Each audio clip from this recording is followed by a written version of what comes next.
Vamos a tener hoy nuestro último tema de la serie Creados para Adorar, que la he titulado La batalla por la adoración.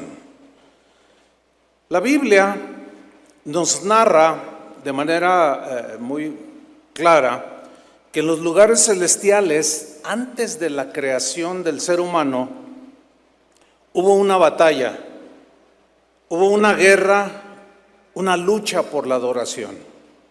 Satanás, el lucero de la mañana, así lo describe la Biblia, el ángel más hermoso de la creación de Dios, el más poderoso, se llenó de soberbia, se le subió el orgullo y se rebeló contra Dios. Esa soberbia, ese orgullo lo arrastró a usurpar el lugar de Dios, ponerse en el lugar de Dios y demandar adoración. Pero Dios lo echó de su presencia. Lamentablemente dice la Biblia que Satanás sedujo y arrastró una tercera parte de los ángeles del cielo, que son los que posteriormente se convirtieron en los demonios. La guerra por la adoración se había iniciado y continúa hasta el día de hoy, hermanos. En Ezequiel 28:14 nos narra un poquito. Dice: tú, querubín grande, protector, yo te puse en el santo monte de Dios. Allí estuviste, en medio de las piedras de fuego te paseabas. Versículo 15, perfecto eras. Había una perfección en el diseño de Satanás, en la hechura de Dios, de este ángel.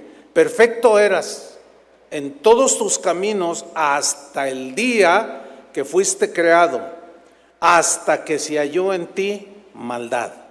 Algo surgió en el corazón de Satanás. Dice el versículo 17, se enalteció tu corazón a causa de tu hermosura, corrompiste tu sabiduría. Ya ven que Santiago habla de la sabiduría diabólica. Dice, corrompiste tu sabiduría a causa de tu esplendor. Y en Isaías 14:12, el profeta dice, ¿cómo caíste del cielo, oh lucero, luz de la mañana, hijo de la mañana, cortado fuiste? Jesús en Lucas 10:18 les dijo a sus discípulos, cuando llegaron muy contentos porque habían echado fuera demonios, y Jesús les dijo en Lucas 10:18, yo veía a Satanás caer, ¿de dónde? Del cielo, como un rayo. Yo vi, dice otra versión, a Satanás caer del cielo, o sea, cuando Dios lo echó, cayó como un rayo. Volvemos a Isaías 14:13, tú que decías en tu corazón, o sea, hablaba con él mismo, decía en su corazón, subiré al cielo y en lo alto, junto a las estrellas de Dios, levantaré mi trono. O sea, se quiso hacer igual a Dios. Versículo 14, sobre las alturas de las nubes subiré y seré semejante al Altísimo. Allí, hermanos, nació la batalla, la guerra mundial por la adoración. ¿Por qué? Porque Dios lo echó. Eso es lo mismo que le sucede a todos los que se ensoberbecen, a todos los que dejan que el orgullo los arrastre, a todos los que se creen mucho, para que me entienda, que son ellos, que sin ellos nada funciona y que ellos son alrededor de ellos gira todo el universo, etc., etc., y se ponen en el lugar que le corresponde a Dios y son derribados y muerden el polvo. Así terminan todos los orgullosos. Así que si usted tiene problemas con el orgullo, pues ya vaya arreglando el asunto delante de Dios, porque su fin no es muy halagador. Pues aquí se inicia la batalla mundial por la adoración. Fíjense que la Biblia menciona que el primer homicidio fue el de un hombre llamado Caín. Ustedes saben esto, que mató a su hermano Abel. Pero quiero que pongan atención que este asesinato sucedió en un contexto de adoración. Esto es interesante. Déjeme darle un breve repaso para para entrar en el contexto de la historia que voy a narrar. Dice la Biblia que cuando Dios hizo a Adán y a Eva, había una relación perfecta entre Dios y el hombre. O sea, todo era adoración, era una comunión plena. Adán y Eva gozaban de la presencia de Dios, Dios se gozaba con ellos, no había barreras entre ellos, era una relación perfecta. Pero en un momento dado viene la caída de Adán y de Eva. Cayeron en pecado, desobedecieron a Dios. Cayeron por el engaño de quién creen. A ver, dígamelo. ¿Cómo que de su suegra? ¿Qué pasó? Pues no tenía. Alguien dijo ahí de su suegra. Bueno, tienen sentido del humor. Por supuesto, el engaño de quién vino? De Satanás. Ponga atención. ¿De quién vino el engaño? De Satanás. Con que Dios ha dicho que si comes te mueres, no te mueres. Y los engañó, los sedujo, cayeron. Bueno, se pierde en ese momento la relación con Dios, se corta. Por consecuencia se pierde la adoración genuina del hombre hacia Dios.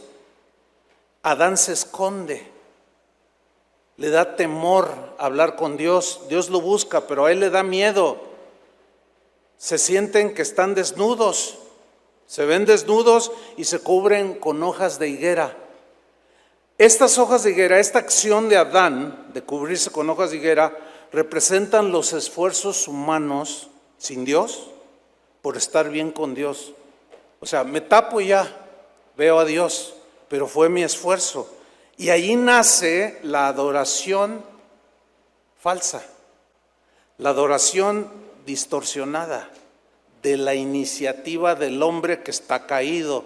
Entonces, si está caído y contaminado por el pecado, ¿cómo va a generar una buena relación con Dios? No es posible.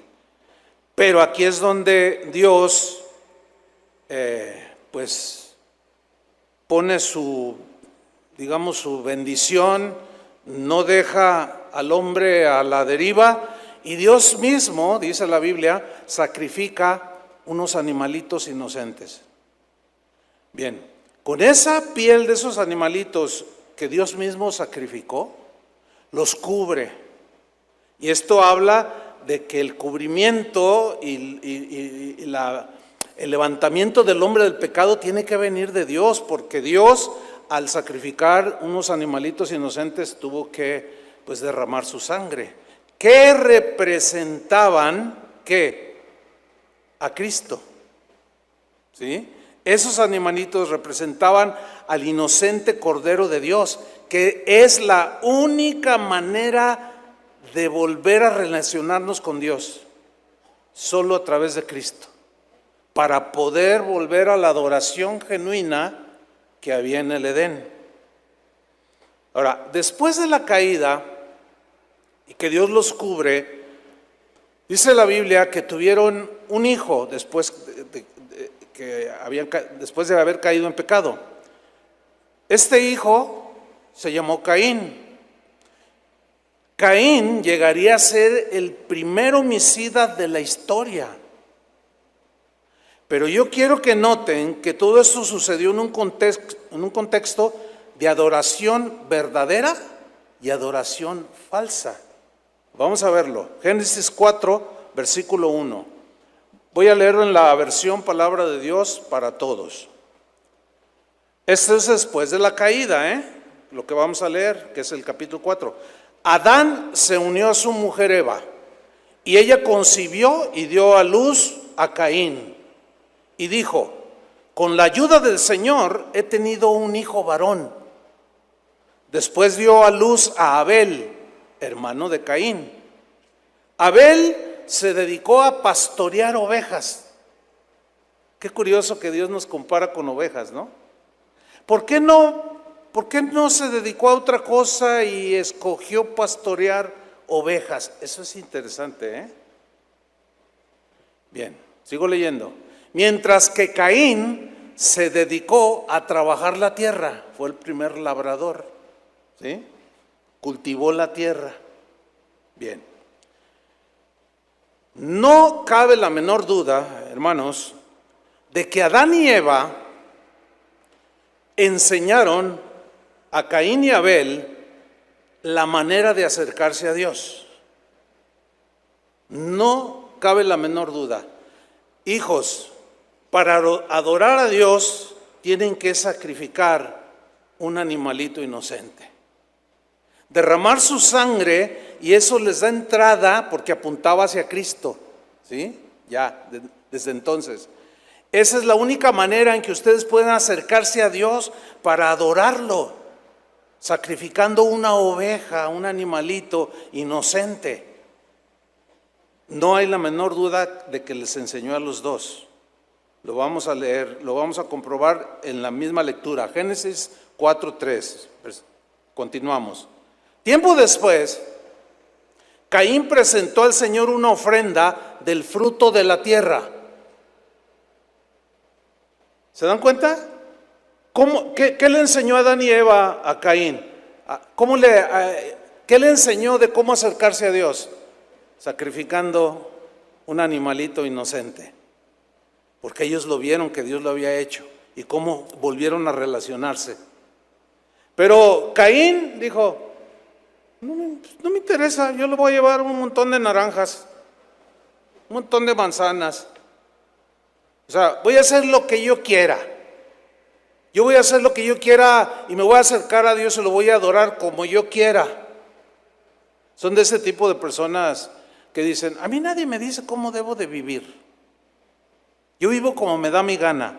Pues sí, tienes razón, pero no está del todo acertado, porque hay leyes que regulan nuestra conducta, ¿sí o no? O sea, usted no puede decir lo mismo ahí en la calle: yo hago lo que me da mi gana, ¿verdad? Y saca un garrote y está una viejita ahí y le pega en la cabeza. Yo hago lo que me da mi gana. Pues usted puede hacer lo que le da su gana, pero tiene consecuencias si usted violenta las reglas que hay para la civilidad. Lo mismo es con Dios. Dios tiene sus reglas. Sin embargo, muchos inventan su manera de adorarlo. Pero sigamos en la lectura. Le lleva ahí un frutero. Dice el versículo 4: Abel también presentó al Señor, pero miren qué le presentó: lo mejor de su rebaño. Lo mejor. Las ovejas más limpias, más blancas, se las ofreció. Él tenía la certeza, tenía la enseñanza de sus padres, creyó la enseñanza, dijo: yo quiero adorar a Dios, quiero acercarme a Dios, y le ofreció lo mejor de su rebaño. Es decir, dice, los primogénitos con su grasa, o sea, los mejores, las mejores ovejas, ciertamente inocentes, pero que hablaban de Jesús, que dio el Padre. Jesús es la mejor dádiva de Dios. No había nadie mejor que Él.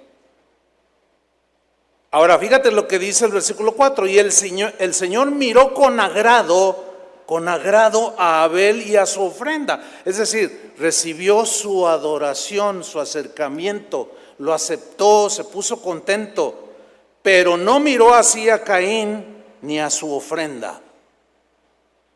Y lo percibió Caín. Dios lo miró y: no me agrada, no quiero lo tuyo. No, pero aquí están estas manzanas. Me costó trabajo subirme al árbol. Pero Dios no miró con agrado. ¿Por qué? Porque esa no era la manera de acercarse a Dios. Por eso Caín se enfureció. Miren, nota que está en un contexto de adoración. Abel adora de manera genuina, como Dios quería, y Caín adora de manera falsa, como él le da su gana, en la carne. Entonces se enoja por el rechazo de Dios y andaba cabizbajo. Entonces el Señor le dijo: ¿por qué estás tan enojado? O sea, no lo disimulaba, estaba enojado. Y a lo mejor pateó las naranjas, no lo sé, o las manzanas. Pues no las quieres. Pues así reacciona la gente cuando se enoja, ¿no? Y mucha gente está enojada con Dios porque saben que no los recibe, porque saben que Dios los rechaza, porque están en sus formas, en sus maneras, no se acercan a través de Cristo. Jesús, en el versículo 7 dice, si hicieras lo bueno, le dice Dios, podrías andar con la frente en alto, pero si haces lo malo, el pecado te acecha, como una fiera lista para atraparte. No obstante, tú puedes dominar el pecado, tú lo puedes dominar, pero ¿cómo lo podía dominar Caín? Haciéndolo como lo hizo Abel. La única manera que nosotros pudimos tener victoria sobre el pecado fue a través de Cristo. Porque ahora ya lo podemos resistir, ya podemos decir que no, sí o no. Ya tenemos ese poder dentro de nuestro hombre interior, de nuestra nueva naturaleza. Haciendo lo bueno. Aquí, ¿qué era lo bueno? Haciendo como Abel lo había hecho. Ofréceme un animalito inocente. Ese es lo que yo establecí, pero él no quiso, se enojó. Y dice el versículo 8, Caín habló con su hermano Abel, algo le dijo, mientras estaban en el campo, Caín atacó a su hermano y lo mató. ¿Notan que fue en un contexto de adoración? ¿Cuántas guerras, hermanos? ¿Cuántos asesinatos relacionados con la adoración a Dios? Basta mencionar unos cuantos ejemplos. ¿Cuántos mártires cristianos murieron por seguir a Jesús? Asesinados, les quitaron la vida por gente que creía tener su religión correcta y asesinaron a los cristianos. Los 12 apóstoles, 11 de ellos murieron de forma violenta. A unos los decapitaron, otros los traspasaron, otros los lanzaron de lugares elevados y cayeron y se despedazaron. El único que murió de muerte natural fue el apóstol Juan. Las cruzadas famosísimas allá en la Edad Media, cristianos contra musulmanes, asesinándose unos con otros, millones de personas murieron.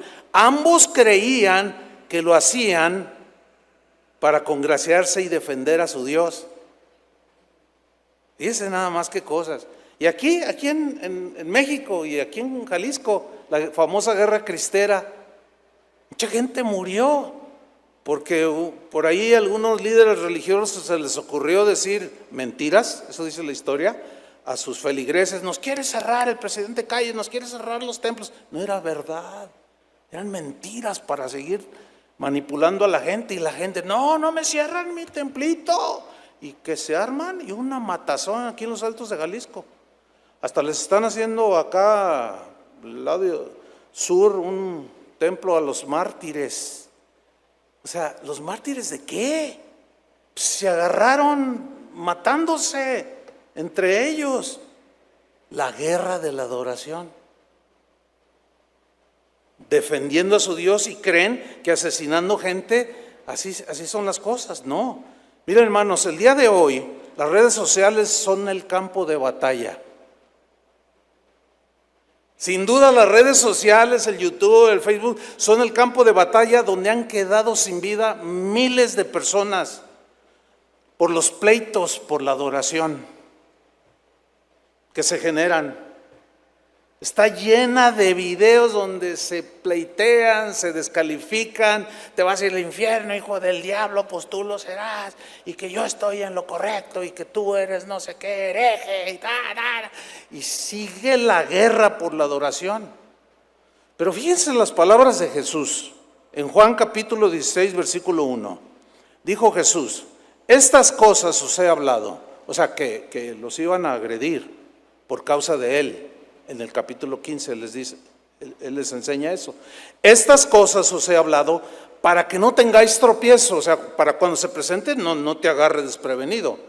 Versículo 2, os expulsarán de las sinagogas.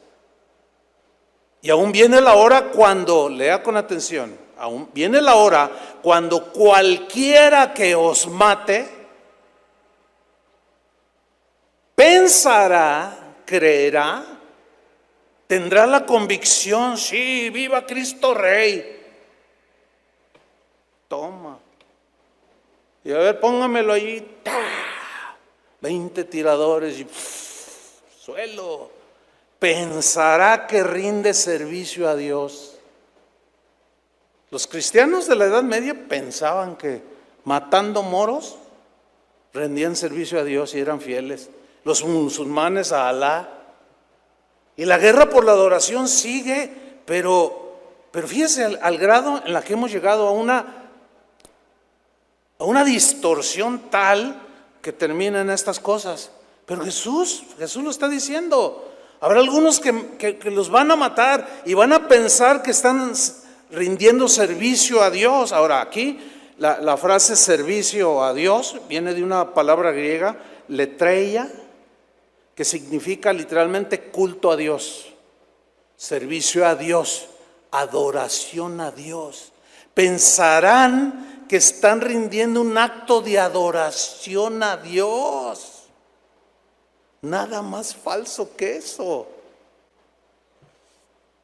Ahora, nosotros sabemos que los judíos y samaritanos tenían un pleito a muerte sobre el lugar correcto de adoración. Ustedes saben eso, ¿verdad? Hemos hablado. ¿Se acuerdan de aquella mujer samaritana que Jesús llegó al pozo y empezó a dialogar con ella? Aquella mujer samaritana discutió con Jesús cuando él la confrontó con su pecado de tener 6 hombres en su vida. Era un desastre esa señora. Entonces ella empieza a discutir con Jesús sobre el tema de la adoración, sobre el lugar correcto de la adoración. Y en ese diálogo Jesús le revela una verdad que es contundente, pero a la vez es maravillosa sobre la verdadera adoración. Dice Juan 4:20 en la versión Palabra de Dios para Todos, la samaritana le dice a Jesús: nuestros padres adoraron a Dios en este monte. Y le señala un monte llamado Gerizim, donde tenían su lugar de adoración los samaritanos. Allí habían sucedido acontecimientos bíblicos, cosas que Dios había intervenido, y ellos creían que allí, en ese monte. Nuestros padres adoran allí en ese monte, pero ustedes los judíos dicen que debe ser adorado en Jerusalén. Allí ya había un pleito del lugar correcto de adoración a Dios. ¿Me están siguiendo? Ok, sigamos adelante. Versículo 21. Jesús le responde, créeme. Eso que le dice, créeme, te voy a decir una gran verdad. Créela, mujer, que llegará el momento en que ustedes no adorarán al Padre en este monte, y señala el monte Gerizim, ni en Jerusalén, ni tampoco en Jerusalén. Va a llegar ese momento. Yo me imagino a la mujer así como impactada, como que no entendiendo qué está diciendo, ni acá, ¿no? Porque Dios no está confinado a un lugar físico. Dice el versículo 22, fíjense lo que Jesús le dice: ustedes los samaritanos adoran algo que no entienden. Hay mucha gente que adora a Dios de maneras que ni ellos mismos entienden. La repiten nada más porque la ven haciendo a los demás, pero ni la entienden, no la captan, no la razonan, no tienen el entendimiento, la revelación. Entonces inventan su forma de adoración. Por eso hay tantas religiones, porque inventan su forma de acercarse a Dios. Si yo creo que flagelando mi cuerpo me voy a ganar puntos con Dios, pues aunque me duele y cuando el dolor y el sacrificio ya lo llevó Cristo en su cuerpo. Es pura ignorancia. Inventan su religión. No, pues me voy 2 kilómetros de rodillas con 20 kilos de nopales en la espalda.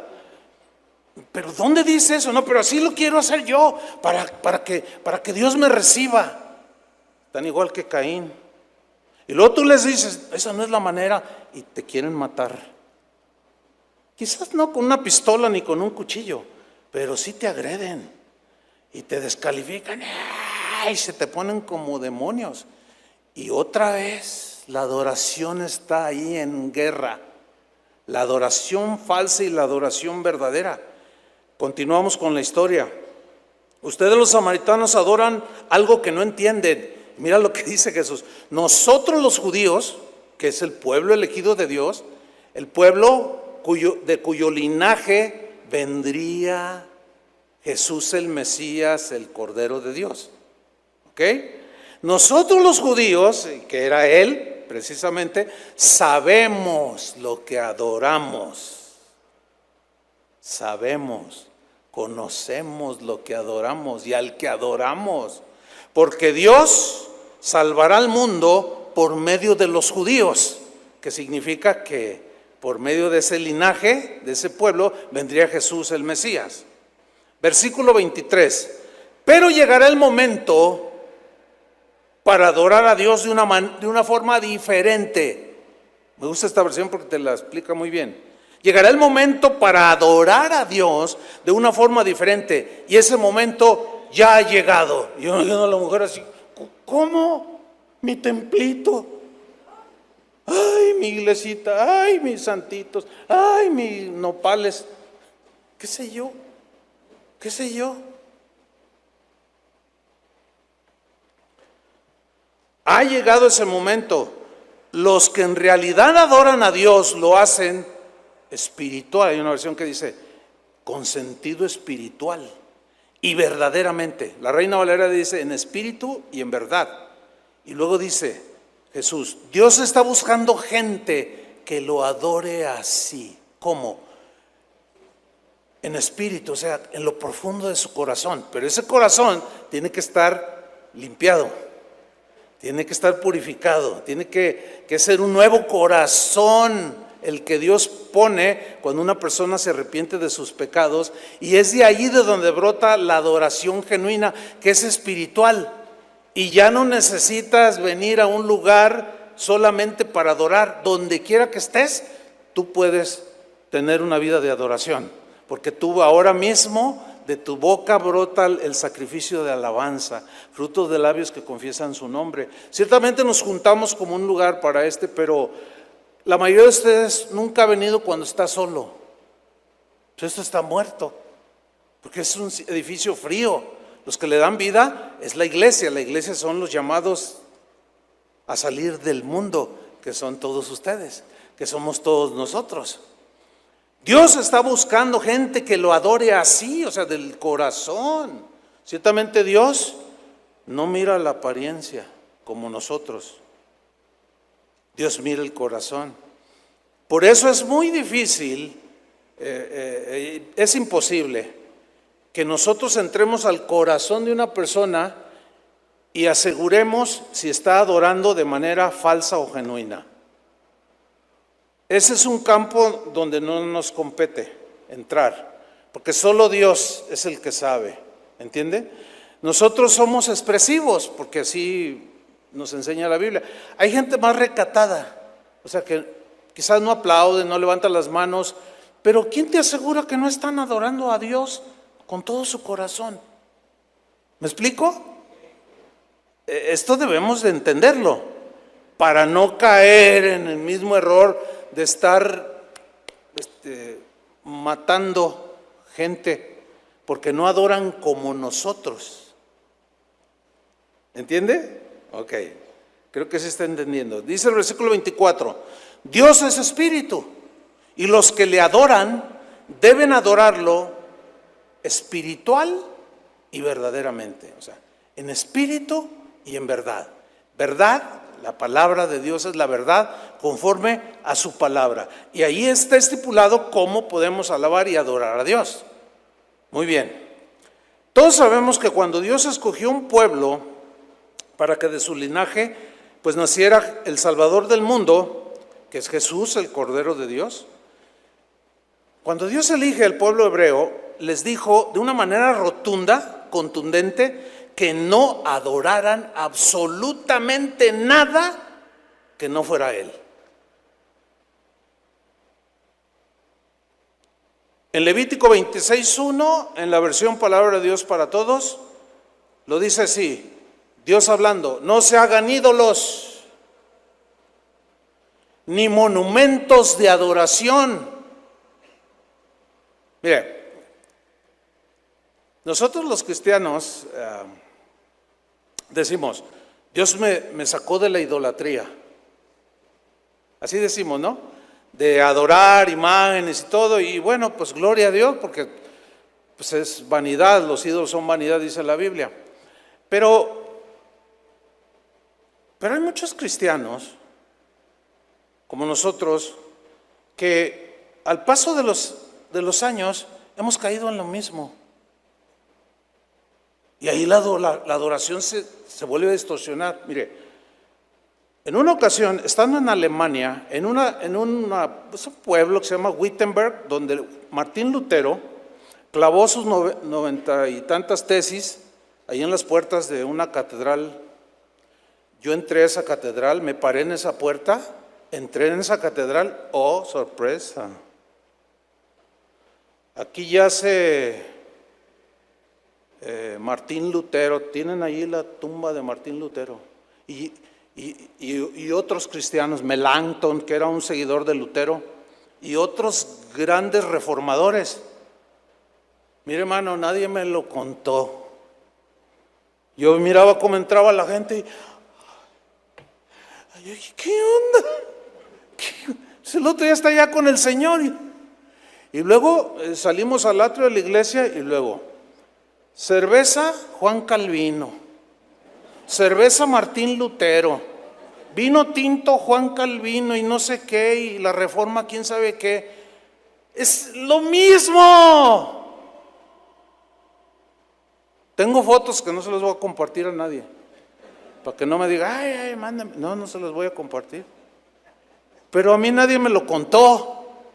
Estamos en lo mismo y nos jactamos de que somos herederos de la reforma y que Dios nos sacó de ahí. No se hagan ídolos, dijo el Señor, ni monumentos de adoración.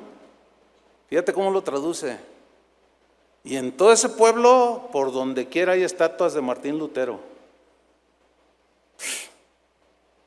Tampoco pongan piedras decoradas en su tierra para inclinarse ante ellas, porque yo soy el Señor su Dios. No hagan nada de eso. ¿Pero qué hicieron los israelitas en el desierto? Se fabricaron un becerro de oro y lo adoraron.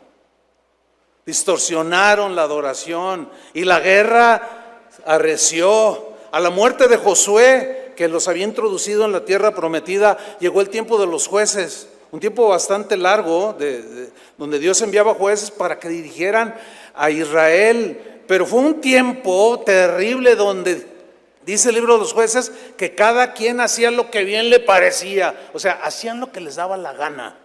Y eso los llevaba, empezando por los líderes, y eso los llevaba o los regresó y los volvió a la adoración de los ídolos y de los dioses falsos. El mismo pueblo de Israel. Y la batalla de adoración continuó por siglos. Pero es importante mencionar que también hubo gente fiel a Dios. No todos se distorsionaron, no todos se desviaron en la adoración. Hubo gente que mantuvo la verdadera adoración.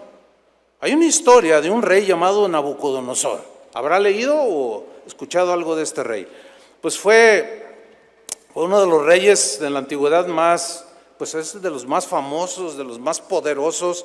Él vivió hasta el año 562 antes de Cristo.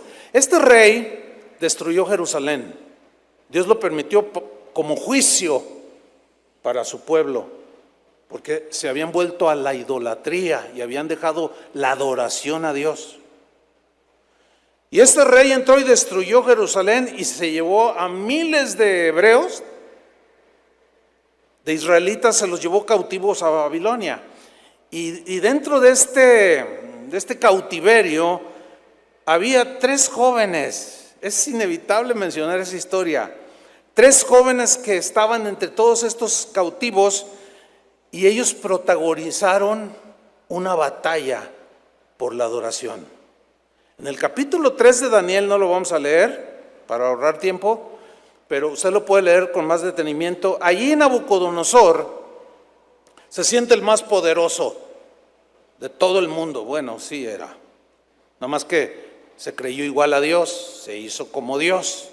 Pero en esas ínfulas de que yo soy el poderoso, Pues resulta que él ordenó construir una estatua de él como de 27 metros de altura. ¿Se imaginan un monote de 27 metros de altura?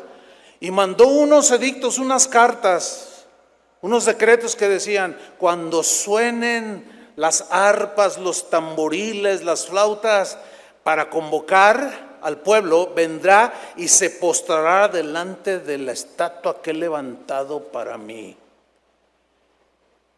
Y mandó los edictos, y cuando sonaban en las ciudades, en los pueblos, la gente venía y se postraba delante de esa tremenda estatua. Y Nabucodonosor miraba y se regocijaba y decía: no, ese soy yo, me están adorando. Pero de pronto alguien que de estar postrado levanta la vista y ve a 3 jóvenes que estaban así parados. Y luego: ¡hey, órale, humíllese! ¡Que se humille! Póstrese delante de la estatua. Y van con el rey: oye, rey, ¿no dijiste que el que no se postrara al son de la música, de los instrumentos, y adorara la estatua que levantaste, iba a ser echado en el horno de fuego? Sí, yo lo dije. ¿Por qué? Es que entre la multitud hay 3 de los esclavos que no doblan su rodilla. A ver, tráiganmelos. Y se los llevan. A ver, ¿ustedes qué? ¿No? Pues aquí estamos. Sadrach, Mesach y Abednego se llamaban. Así les habían cambiado el nombre. Bueno, va a sonar la música y quiero que se postren. Y inmediato, sin titubear, con una convicción asombrosa: ¿sabes, oh rey? Que no nos postraremos delante de la estatua. ¿Cómo que no? No nos postramos. Mira, el Dios al que servimos nos puede librar de ese horno de fuego. Y si no nos libra, de todas maneras, no nos postramos, y hazle como quieras. No se doblaron, hermano. No se postraron ante un ídolo y una estatua. Y fueron echados al foso, al horno de fuego, y fue calentado más de lo normal. Y los echaron ahí, pero Dios intervino y los libró. Y salieron sanos y salvos. Dios honra a los que le honran. Pero es muy triste ver cómo gente que dice cristiana, y se doblan ante cualquier cosa.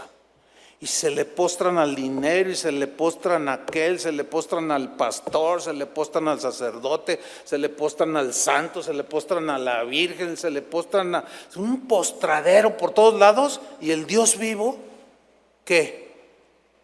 El que dijo: no te harás imagen, no te postrarás delante de ella, ni las honrarás, ni las adorarás, porque yo soy tu Dios. No todos se mantienen firmes, no todos se mantienen fieles. Estos 3 sí, que tipifican a todos los fieles en la historia de la humanidad. Denle un aplauso al Señor, porque sigue habiendo gente fiel.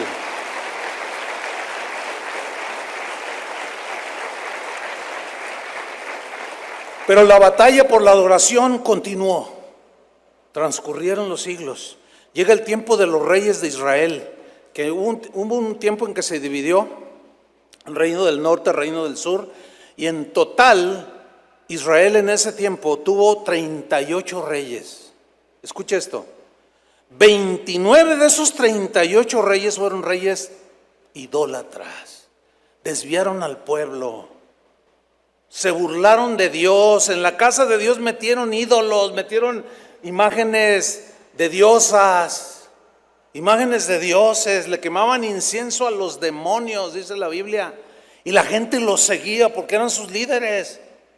29 de 38 adoraron ídolos. Una guerra impresionante de adoración en el mismo pueblo de Dios.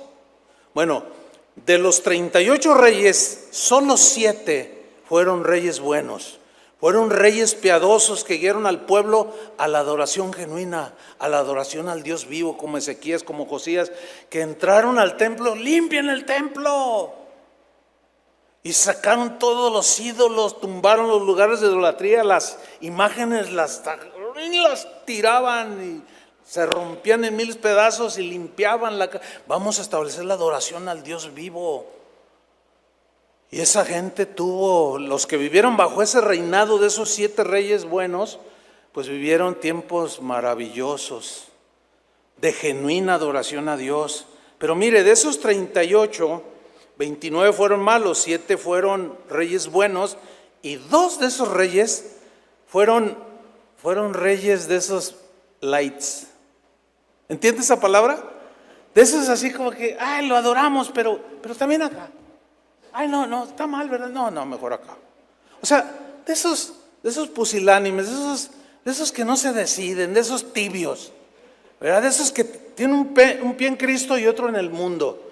De esos que dicen, no, sí, hermanos, Cristo, pero por acá permiten un montón de cosas, de ese tipo de líderes.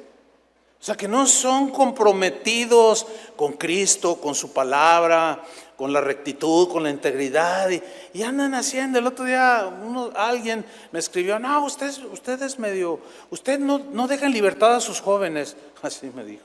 Yo le contesté, pero ¿a qué le llaman libertad? No, es que nuestro pastor se va a los antros con nosotros y nos deja tomarnos 1, 2, 3 cuando mucho. Nuestro pastor es bien buena onda. O sea que es uno de esos. 2 fueron así, medio que quitaban los ídolos, medio que adoraban a Dios, medianones. Y esos Dios los vomita, por cierto. La batalla de adoración continuó, hermanos.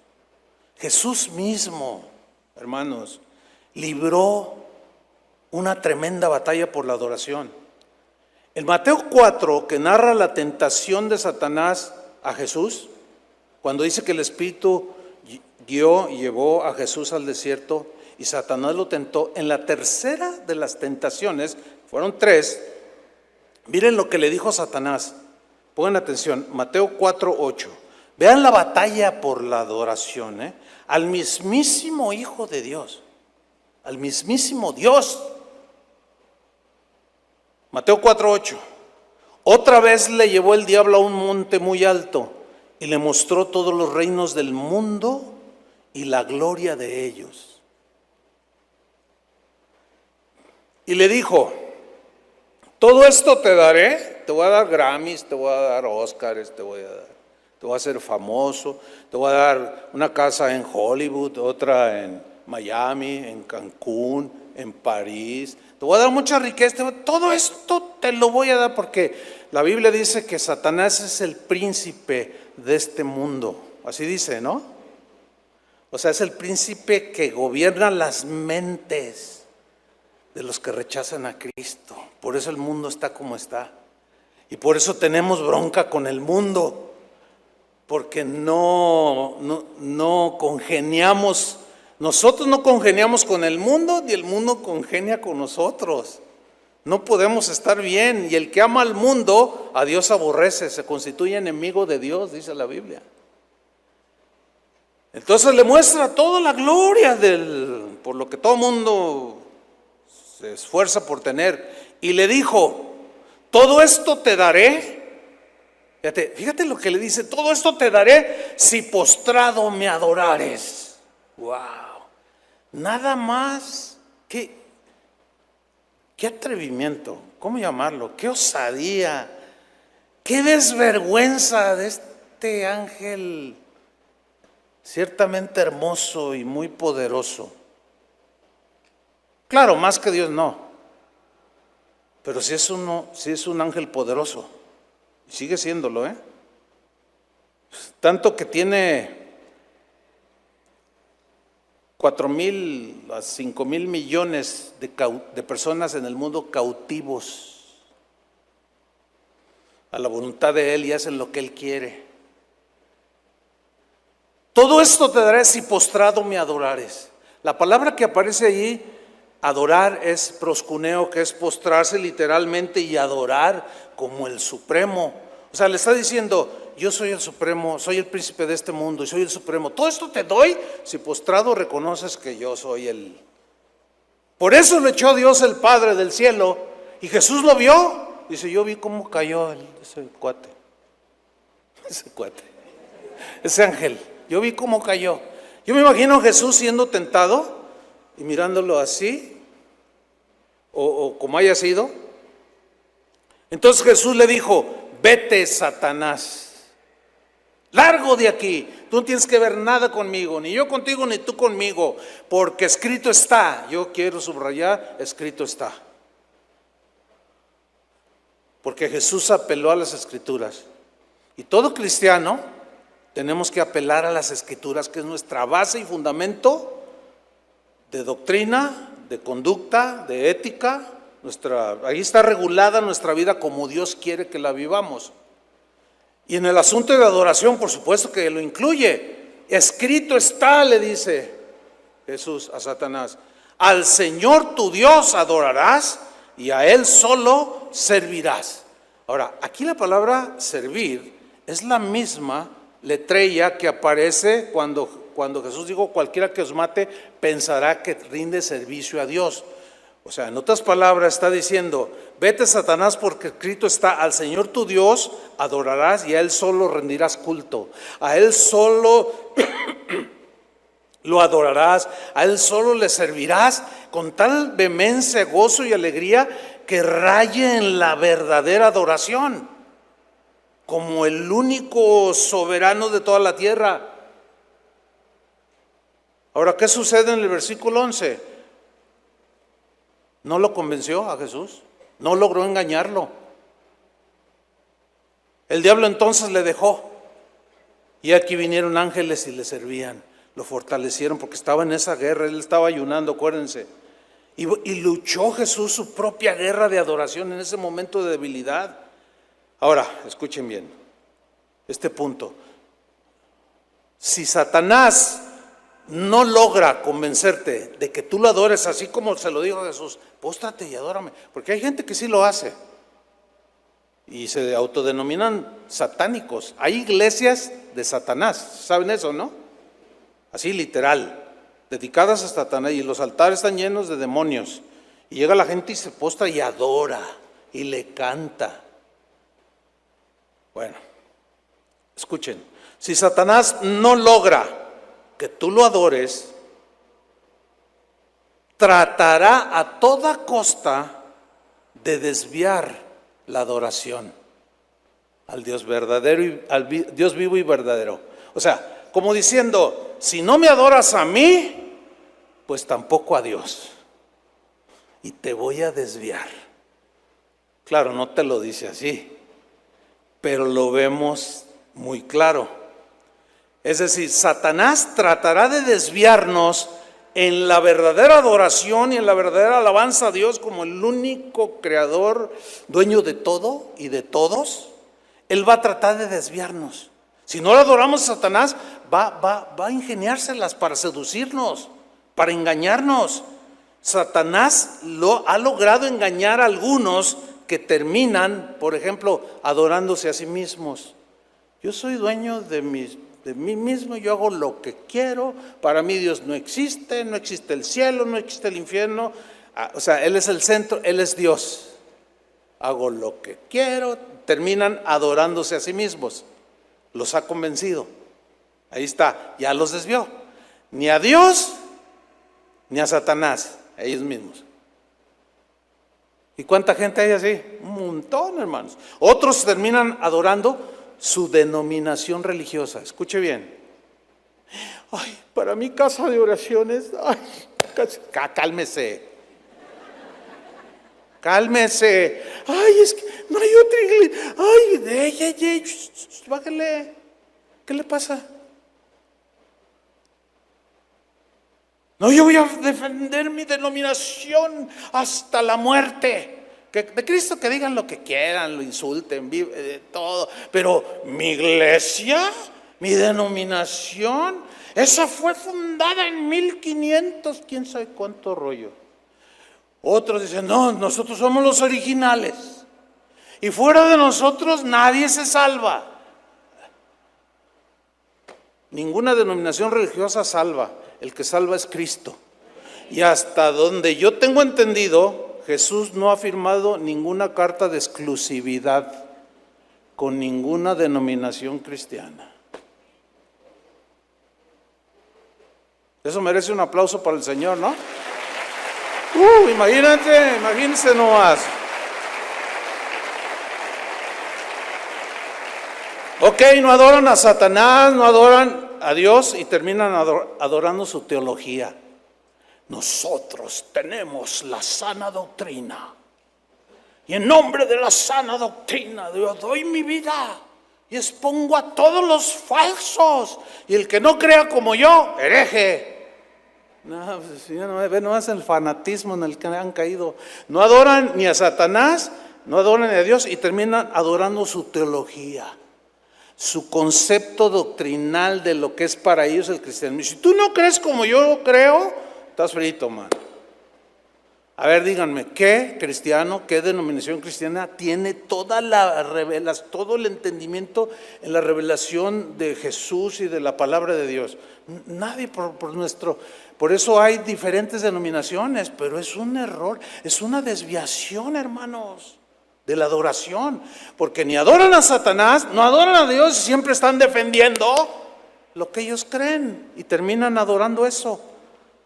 Y lo más terrible, muchos terminan adorando a su pastor. Híjole, qué terrible es esto. Ahora ya, bueno, ya no es nuevo, yo le estaba contando de allá lo que vi en Alemania, pero ahora ya se usa hacer camisetas y que digan pues cosas, por ejemplo, mi vida tiene sentido con mi pastor. No, aunque no lo crean. Y luego, ¿se imaginan que les vendamos tazas con las fotos de Chuy Olivares, con la foto que pusieron ahí, así como diciendo, yo no sé cómo me agarraron ahí, unas tazas con mi foto? Bueno, pues hay quien sí las vende y lo tolera. ¿Se imaginan un refresco con mi foto? ¿Ustedes lo comprarían?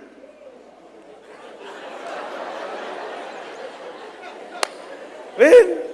Son bien fáciles de ser seducidos. Yo les aseguro que más de uno le entraría a eso. Hay gente que llama y dice, ¿no va a predicar el pastor Chuy? No, pues nunca nos dicen a los encargados de dar información. Pregunte.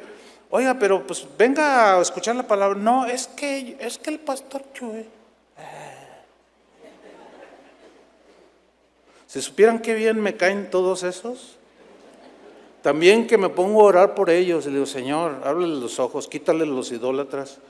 Porque Dios suele quitar a los ídolos de su presencia. ¿Se acuerdan de un idolote que metieron ahí junto a donde estaba el arca, el templo, y se cayó el idolote? Y luego llegaron los filisteos. ¿Quién tumbó nuestro Dios? Y lo volvieron a levantar. Y al otro día otra vez, pero ya estaba todo quebrado. Bueno, así quita Dios de su presencia todos los ídolos. Y yo no quiero que me morra del mapa todavía.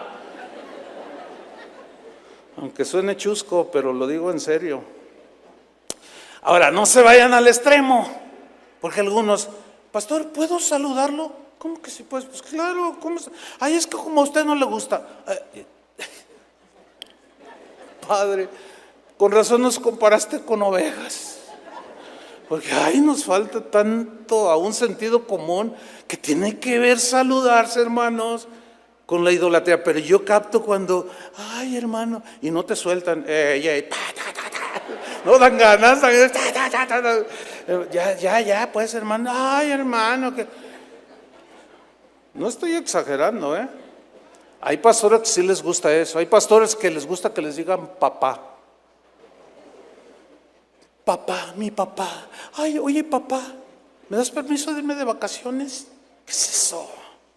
Pues el diablo ha logrado su cometido, no adoran ni a Dios, no adoran al Satanás, pero ya desvió la adoración y ahora es el pastor, la teología, la denominación cristiana, los cantantes cristianos. Y a muchos, no todos, les encanta ser adorados, les encanta cómo les aplauden. Una cantante muy famosa que dice que es cristiana dijo: a mí los aplausos de la gente son los que me nutren. Con razón tienes víboras en el estómago. Eso es lo que me nutre, los aplausos de los hermanos. Ay, hasta dan ganas de terminar ya aquí. Híjole, no, increíble. Otros terminan adorando el dinero, otros se volverán a las imágenes, se volverán a colgar cosas, otros van a terminar adorando a los demonios y otros al mismísimo Satanás, si no se comprometen a la verdadera adoración al Señor. Pablo tuvo su propia batalla de adoración. La Biblia dice que había un paralítico que fue sanado. Pablo oró por él. Y vean la reacción de la gente, Hechos 14:11. Entonces la gente, visto lo que Pablo había hecho, alzó la voz, diciendo en lengua licaónica: dioses bajo la semejanza de hombres han descendido a nosotros. Ahora, Pablo estaba allí y dijo: ¿dioses? Oh, sí. Denme un Grammy. Sí, apláudanme. ¿Hizo eso? Bueno, veamos. Dice, versículo 12: y a Bernabé llamaban Júpiter y a Pablo Mercurio, porque este era el que llevaba la palabra. Y el sacerdote de Júpiter, un puro idólatra, que vieron un milagro de Dios, cuyo templo estaba frente a la ciudad, trajo toros y guirnaldas delante de las puertas y juntamente con la muchedumbre quería ofrecer sacrificios. O sea, a Pablo y a Bernabé. Cuando lo oyeron los apóstoles, Bernabé y Pablo rasgaron sus ropas, que era una acción muy judía, ¿no? Así de reprobación, así. ¿Qué están haciendo? No voy a romper mi saco. Rasgaron sus ropas y se lanzaron entre la multitud, Bernabé y Pablo, ¡ey, ey, ey! Y dando voces y diciendo: varones, ¿qué están haciendo? ¿Por qué hacéis esto? Nosotros también somos hombres semejantes a vosotros, que os anunciamos que de estas vanidades os convirtáis al Dios vivo, que hizo el cielo y la tierra, el mar y todo lo que en ellos hay. Versículo 18: y diciendo estas cosas, difícilmente lograron impedir que la multitud les ofreciese sacrificio. ¿Ven? La idolatría. Ahora aquí, lo que yo quiero resaltar es la guerra de adoración. ¿Lo recibimos, Bernabé, o no? No, ¿cómo crees, Pablo? Pablo lo recibió. ¿Cómo crees, Bernabé? No, la gloria es para el Señor. ¿Cómo que vamos a permitir que nos den toda esa pleitesía y hasta? ¡No! Tuvieron su batalla de adoración, pero se mantuvieron firmes. Pedro también tuvo su batalla de adoración. Había un centurión romano llamado Cornelio, que tuvo una visión. Ustedes conocen la historia, Hechos 10. Tuvo una visión y dijo: manda a llamar a un tal Pedro, porque él te va a dar palabras de vida. Y Pedro estaba ya orando y tuvo también una visión de que alguien lo buscaba. Y Dios le dijo: levántate, alguien te busca. Llegaron, lo encontraron. Tú eres Pedro, sí, vente. Lo llevaron con el centurión. Y cuando entra a la casa de este hombre, que era un pagano, un centurión romano, dice Hechos 10:25. Sígame con atención. Dice: cuando Pedro entró, o sea, a su casa, salió Cornelio a recibirle. Y postrándose a sus pies, ¿qué hizo? Ahora, era un pagano. Pedro era un cristiano. Pero ¿cómo reaccionó Pedro? ¿Recibió la adoración o la rechazó? Tuvo una guerra de adoración. Mas Pedro le levantó diciendo: levántate, pues yo mismo también soy hombre. O sea, rechazó lo que le pertenece a Dios. Ahora yo quiero mencionar el verbo levantar, porque dice que le levantó. Ese verbo es egeiro en el griego y se usa para sacar algo o a alguien de un pozo. O sea, lo levantó, le dijo: levántate, yo mismo soy hombre. O sea, te voy a sacar de ese pozo de idolatría en el que estás metido. Pero ni una pizca, ni una gota de la adoración que le pertenece a Dios, Pedro la recibió.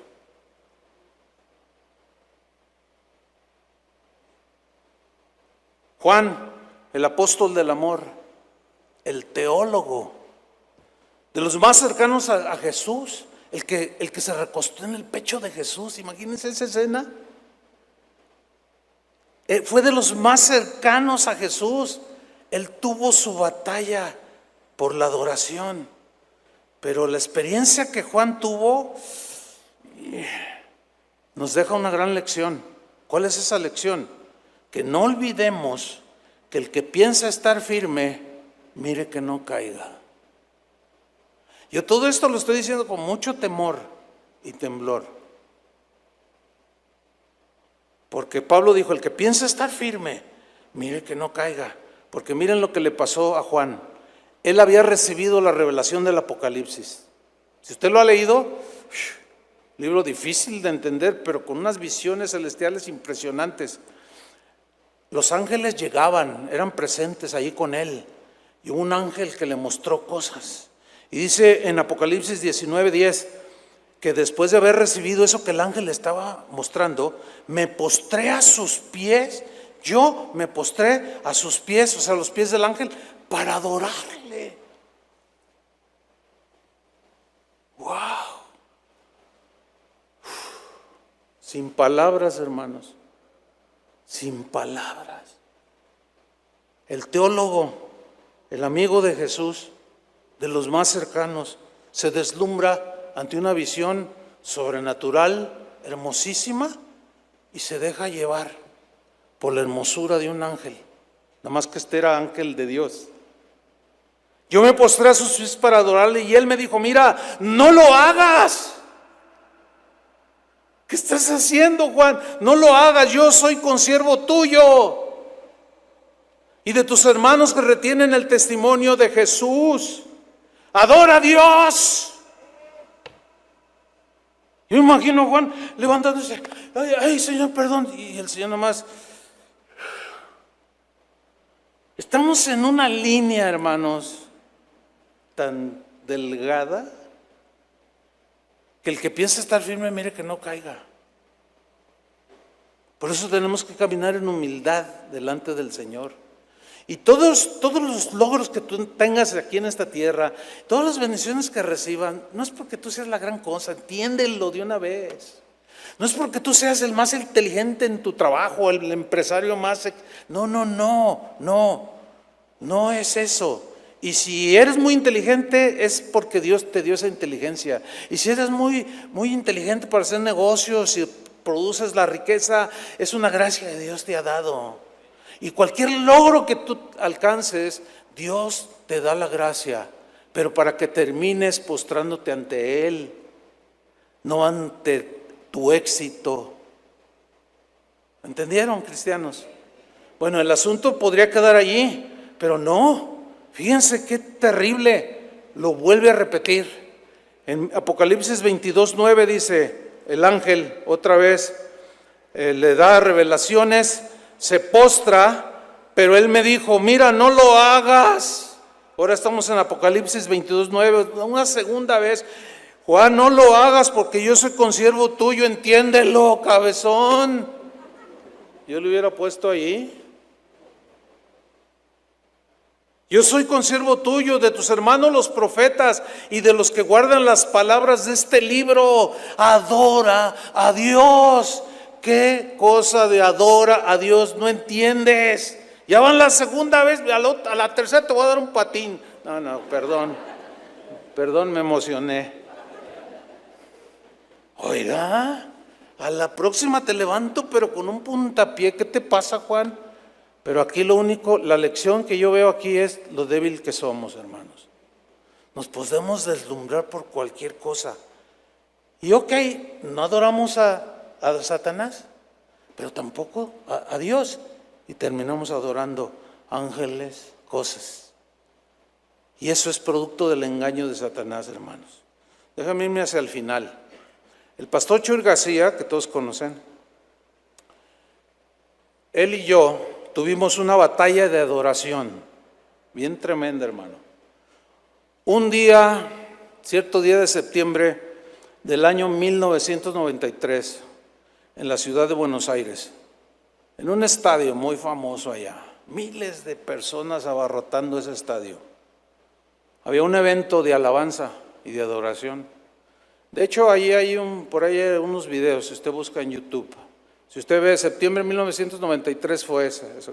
Fue una gira por toda Argentina. Le predicamos a cerca de 2 millones de personas que entraban a los estadios. Era una cosa impresionante. Bueno, cierto día de septiembre, en la ciudad de Buenos Aires, en uno de los estadios más grandes de ahí, cuando llegamos al evento, estaba totalmente abarrotado, pero había un montón de gente afuera que ya no había alcanzado a entrar. Íbamos un grupo de aquí de México, no los voy a mencionar, nomás mencioné al pastor Chuy García, y él iba conmigo, los dos Chuyes ahí iban también, con los demás, ¿no? Iban músicos, otros predicadores, todos mexicanos. Y cuando vamos entrando por el túnel, la gente que no había entrado, ¡ay, Chuy! Fulano! Y decía Chuy García, me dice, ¿ya viste la raza? Digo, sí, no, estos, ¿qué onda con estos? Bueno, a medida que íbamos avanzando, ¿saben qué empezó a hacer la gente? Los que se nos podían acercar, nos tocaban y se untaban. Escúchelo bien, ¿eh? Y sabe Dios que no estoy mintiendo.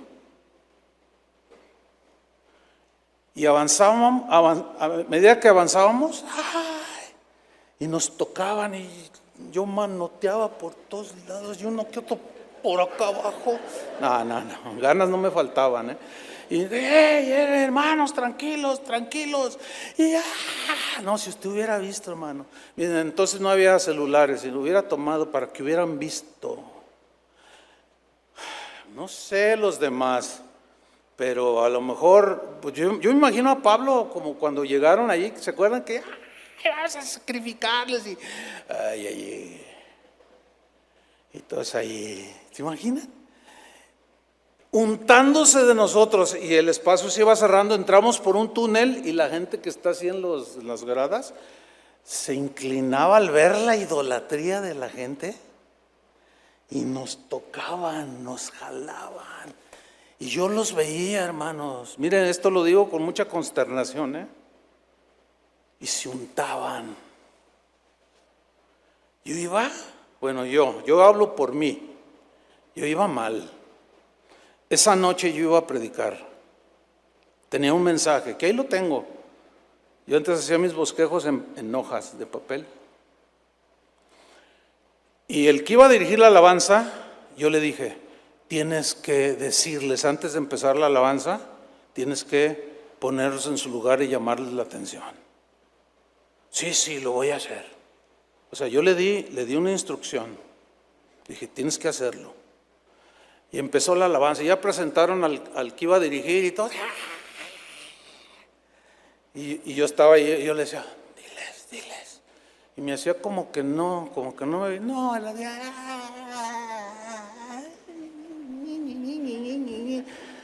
Y estoy ahí en la fiesta de alabanza. Yo estaba que hervía, hermanos. Y cuando me presentan, casi arrebaté el micrófono. Y el Señor me cambió el mensaje. Hasta se me seca la boca. Es la primera vez que lo cuento.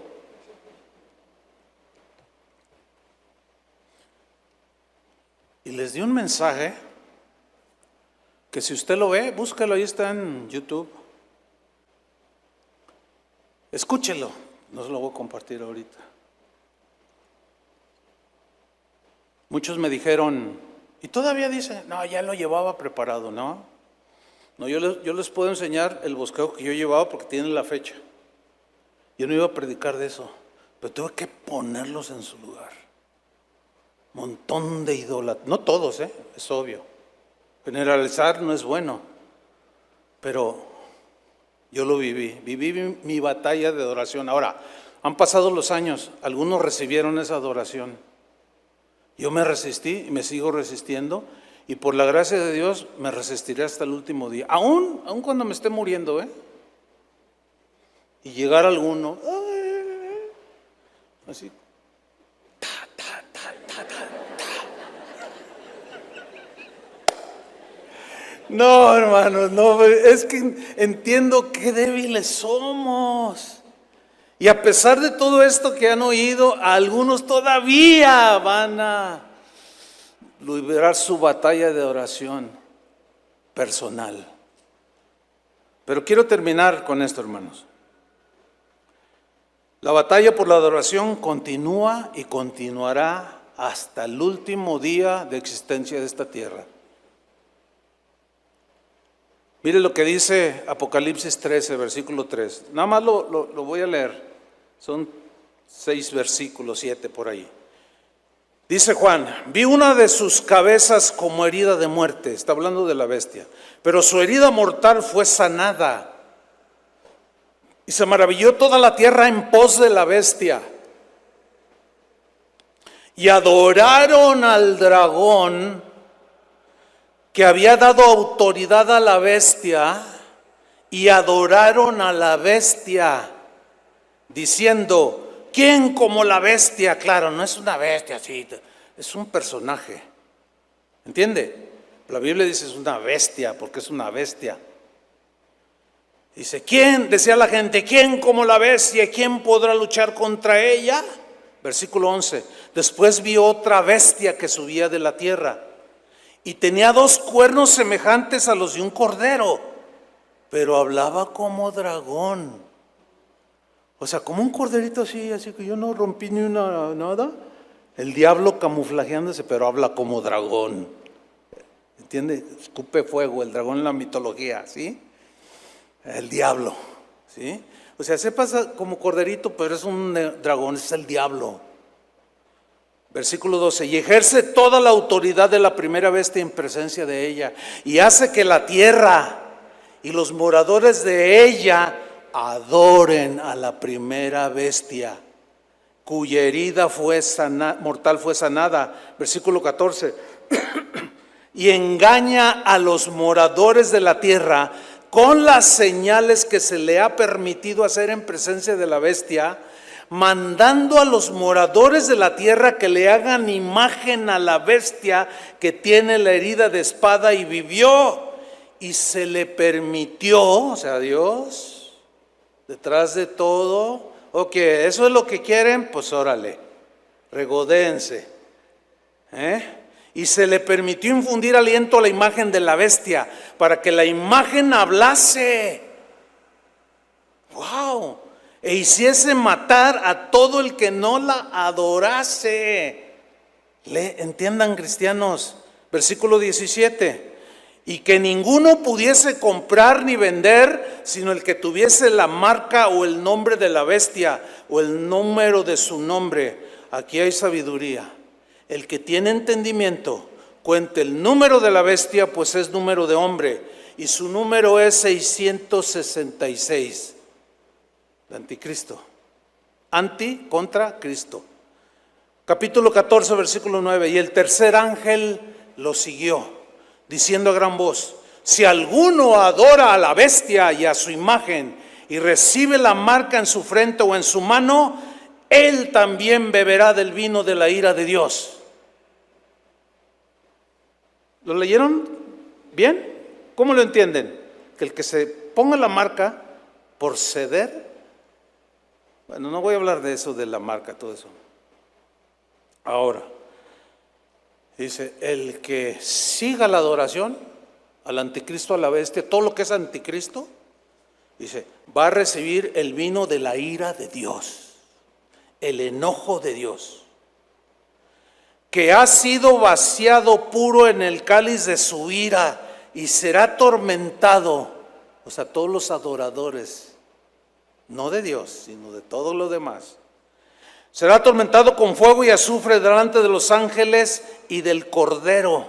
Y el humo de su tormento sube por los siglos de los siglos, y no tienen reposo de día ni de noche los que adoran a la bestia y a su imagen, ni nadie que reciba la marca de su nombre.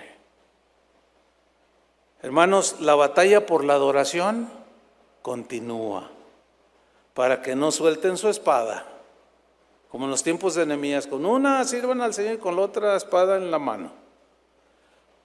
Vas a tener tus propias batallas de adoración que vas a hacer, lucharlas, pero vence con el bien el mal. Pon a Jesús como el centro, adora a Jesús, ríndele todo, dale tu corazón, todos tus cantos que sean para glorificarle, porque Él es digno de suprema alabanza. Amén. Gracias, Señor.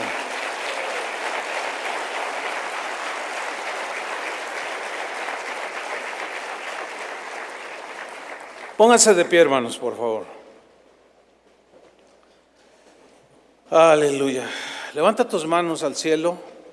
Dile, Cordero de Dios. Dile estas palabras: Cordero de Dios, Jesús, Mesías, Salvador del mundo, que vives en mi corazón.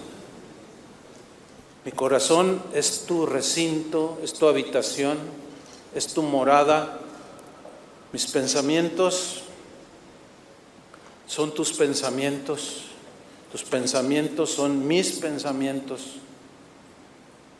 Guárdame, Señor, de la maldad de este mundo, guárdame de las insinuaciones y los engaños de Satanás, porque jamás lo adoraré a él, jamás adoraré a Satanás, pero él va a tratar de desviarme, Señor, como diciendo, si no me adoras a mí, te voy a desviar. Guárdame, Señor, de terminar adorando a las criaturas, a las cosas, al dinero, a los bienes materiales, a las personas, a otras cosas que no son Dios. Señor, guárdame en el hueco de tu mano. No podemos avanzar si no nos das tu gracia, Señor. Tu gracia nos basta, tu gracia nos sostiene hasta el